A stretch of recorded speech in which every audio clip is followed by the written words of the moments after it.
those who read the manuscript first said, "Come on, that's you. It's one of the characters. That's you." So no, it is possible sometimes to combine fiction and reality. Yeah. And yes, sometimes fiction can meet with reality. Yeah.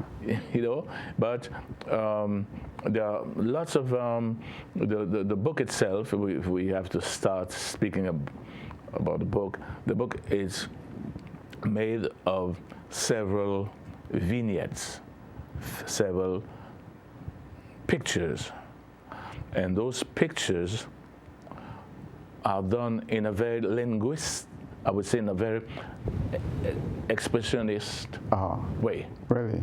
You know, I use a lot of expressionist technique, devices, the devices in the painting. You see, just by little touches, I tried, in fact, to speak about lots and lots of things without even saying bluntly, "Oh, there's racism in the book," or "there is violence in the book," or But you leave it up to the reader's imagination. The readers, yes. Okay. I believe, and I think the reader is clever. I don't say yes, there was racism in St. Martin at a time and so on. No, you can see that if this lady from Simpson Bay, from Phillipsburg, is living on the French side, and she has no relationship with her parents because she married a guy from the French side, or which means not of the same color. You have to say you can guess why. But Mr. Romney, a lot of people will tell you, most St. Martin people, most of them will tell you, well, especially from the era that you're speaking about right now, which is the 60s, 70s, even up to the early 80s, that there's no racism, never was any racism in St. Martin. Right or wrong? It is true, but you mustn't also, as I say, use the technique of the ostrich, just to bury your head in the ground. And but you all know that it exists. It's always everybody knows, yeah. And you will see, like in the book, the girl being light-skinned, and some boys will not dare come to her, speak to her, or even try, in fact, to woo her. You understand? And that's a conversation you will see between the kids. We say, "No, man, those girls, they don't like to speak to black people, But until now, it's a question. Until now, I'm not going into details, but that was not the aim. But to point out, you have to call a cat a cat. We call a cat something else, right? Yes, you see, you mustn't say that it didn't exist or something. No. You have to be true to yourself, and to see what you can do with that. But the characters in this novel, they are strong characters, and the strong characters, most of them are women. Yeah. There are two women, in fact, and especially one fighting to, I would say, to keep her pride.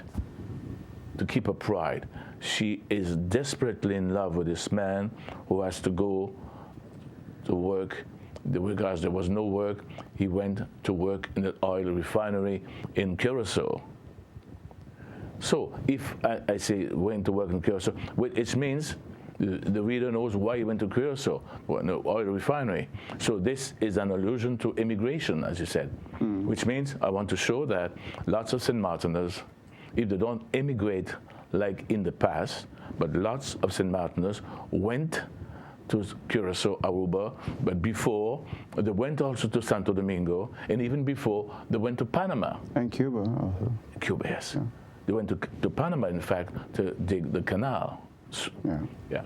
So you see, but I think when you look at this island, we try to pretend that a lot of things didn't exist. If it was negative and painful, we try to just forget about it. So when you speak with young people today now, in 2020, it's not the same. They're not doing what was done, say, in the 50s, the 60s, and 70s. They're not going to deny anything. If they see something, they're going to call it out for what it is. Yes. Now, in your book, The Rock, you're basically leaving everything up to let the reader come to an understanding of what you as the writer is trying to bring across in the book. The rock means, as a word, it's solid. Even the word as it is pronounced, the rock, big rock. Yeah. What is big rock? Big rock existed. Yeah. This is not fiction. It's not the imagination. Yeah. Okay? It's not the figment of the mind here. It existed. Big Rock was in Chapel Gap, you know, where the Methodist Church is in Marigot. Yeah. You know, so they're about 250 or 300 meters. Sorry for some who are watching and say perhaps not that much. But Big Rock was a flat rock which was in the sea about 300 meters. And when you could reach Big Rock, it meant that you could swim. Big Rock is a form of initiation. It's a symbol. That's where lots of children, but even their parents, would go in the morning or early in the morning. But on Sundays, children from Marigot, Gallis Bay, or St. James would gather to swim to Big Rock. And being on Big Rock, you have to defend the rock. Big Rock for us, that's where imagination came perhaps a bit.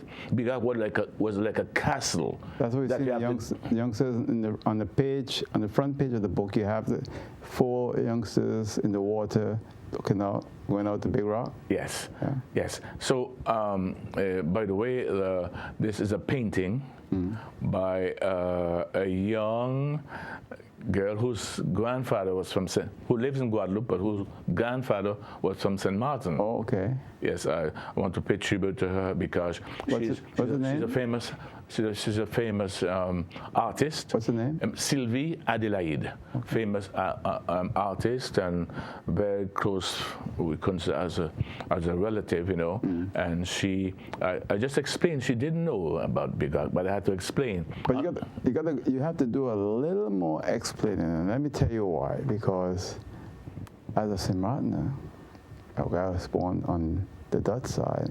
My father's from the French side, since now deceased. But tell me about Big Rock, because I've never heard about it before. Never heard. That's what I said. In fact, it was in the Chapel Gap. But it's not there now.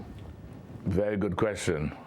Oh. But I just stick to the past. Yeah. Okay? Perhaps in a sequel, you will know where it is now.